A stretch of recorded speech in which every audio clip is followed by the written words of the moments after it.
Minsan naisip niyo ba kapag nasa Japan kayo, parang hindi niyo na mararamdaman nasa Japan kayo sa sobrang dami ng turista. Sa tutuusin nga lang, ibang-iba na yung image ng Japan dahil sa sobrang dami ng turista. Hindi katulad dati kapag pumunta ka ng Japan, mafe-feel mo talaga kapag nasa Japan ka eh. Ngayon sa sobrang dami ng turista, hindi mo masyadong mafe-feel kasi puro turista at mga foreigner na makikita mo sa kalsada eh.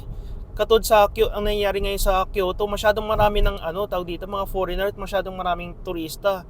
Sa sobrang dami, hindi wala ka na nga makikita atang hapon eh. Puro nga nagse-service na nga lang din mga staff nila doon, puro mga ano na nga lang din eh.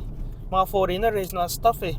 Sa tutusin nga lang, hindi mo na nga mararamdaman nasa Japan ka eh. Parang mararamdaman mo nga lang parang nasa normal na ibang bansa ka nga lang eh. Which is oo nga naman, nasa ibang bansa ka pa rin, pero parang hindi na siya katulad nung dati na image kapag nasa Japan ka. Wow, Japan. Parang mararamdaman mo talaga parang anime or tawag dito, drama ng Japan na nasa Japan ka pa. Ngayon talaga hindi mo nararamdaman yun eh.